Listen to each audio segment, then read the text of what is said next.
Thanks for joining us today. Welcome to the Center for States video series on implementation planning and capacity building. This series is produced by the Capacity Building Center for States and funded by the Children's Bureau. The Implementation Planning and Capacity Building Brief is intended to help child welfare agency leaders, managers, and stakeholders take a structured approach to planning the implementation of an activity, program, or intervention to address a problem or need, and consider strategies to building agency capacity to implement it. It does this by providing step-by-step guidance to prepare for implementation, make a plan for addressing any gaps in capacity or capitalizing on strengths, and then develop a plan for implementation that includes the actions needed to get ready, actions needed to implement, and actions to measure implementation quality.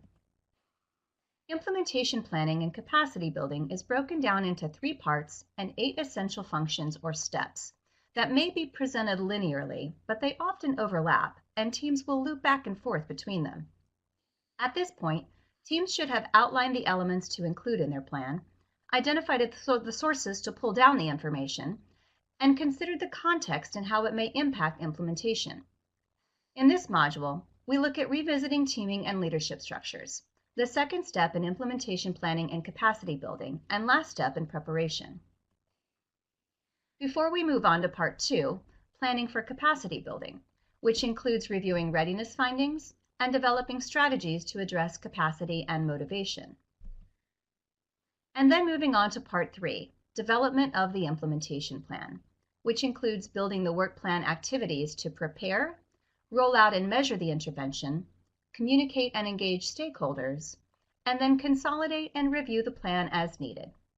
Let's get started.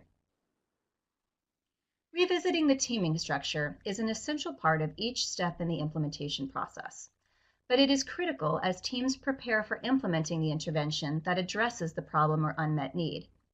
Why should teams revisit their teaming and leadership structure when preparing to develop an implementation plan?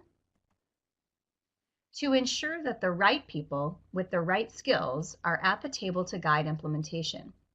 Implementation may require different skill sets and team members than what was useful in earlier parts of the change process. And to ensure that there are other linked teams or sub-teams that can carry out the implementation work in the selected areas. For example, training teams, local or site-specific implementation teams, leadership teams, and steering committees. As planning for the implementation plan and capacity building begins, agencies should take time to revisit their teaming structure and team members in key areas. Teams should review the skills and expertise needed for capacity building and implementation activities. The needs may be different or more specific than the needs up to this point. For example, is now a good time to bring in training expertise to determine the best way to deliver training on the new initiative or intervention? Are there staff or potential partners who have expertise in the intervention that will benefit the implementation efforts? Or is fidelity and CQI expertise needed to determine how to measure the intervention? Review leadership structures and decision-making protocols. For example, who will be responsible for the review and approval of key plan elements and final decision-making authority versus who will be responsible for decision-making at pilot sites? Are changes to the leadership structure needed to support this? Are new sub-teams desirable to carry out certain work plan tasks? For example, teams who can develop capacity building strategies, design a pilot approach, or teams to design fidelity assessments? Are the stakeholder groups represented on the team reflective of the intervention and implementation plan? For example, if the intervention is targeted at youth, are there youth representatives on the team to offer their perspective? Teams should revisit their team charter and communication plan and update it based on the identified needs for capacity building and implementation as they begin planning to ensure that key teams and sub-teams are in place for the critical decision points in the implementation work plan. Teams should consider the following as they begin to plan for capacity building and implementation. Will the same team that worked on earlier change and implementation tasks continue?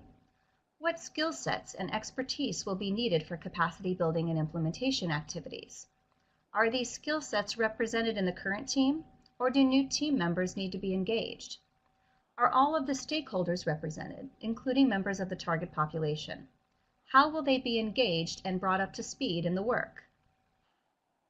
What leadership teams and decision-making structure will be needed to carry out the plan? Is a new or modified leadership structure needed? And are new sub-teams needed? And who should be on these sub-teams and leading them? As a refresher on how teams may need to make decisions on teaming structure and leadership during different phases of the process, let's revisit the example from the video series on teaming. During implementation, the Diamond County team reassessed the team structure to determine if it continued to align with the needs of the team's goals. Their structure included core 3 teams: the executive leadership team, the project management team, and the stakeholder advisory team, as well as 4 sub-teams: the design team, the recruitment selection and training team, the supervision and coaching team, and the implementation team. It became apparent that some teams had completed their work and were no longer needed, such as the design team, so they retired this team. Additionally, the functions of some teams had evolved over time.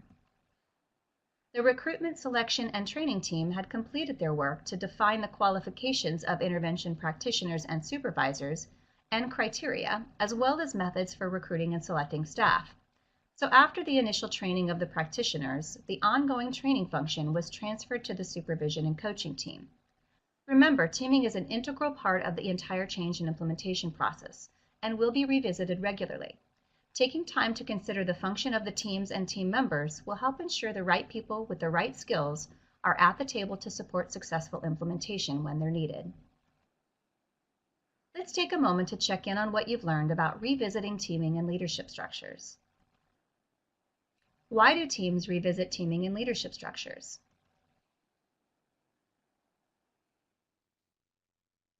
To ensure that the agency has the right people with the right skills in place for implementation, and sub-teams to do the work of the plan are identified. How do teams revisit teaming and leadership structures?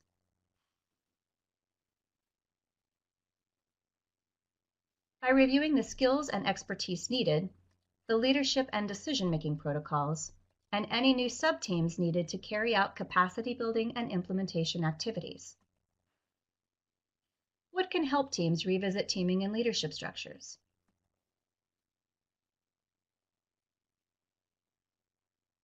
Considering the skills and expertise required, how new team members will be engaged, any leadership structure changes, and what sub-teams and sub-team leads are needed to carry out the activities. Now take this a step further by reviewing the reflection questions for revisit teaming and leadership structures in your implementation planning and capacity building workbook to connect what you've learned to your own experience. Up next is review readiness assessment findings, the 4th module in this series and the 3rd function in implementation planning and capacity building. This video was created by the Capacity Building Center for States, funded by the U.S. Department of Health and Human Services, Administration for Children and Families, Children's Bureau, under contract HHS P23320140033C. The content of this video does not necessarily reflect the official views of the Children's Bureau.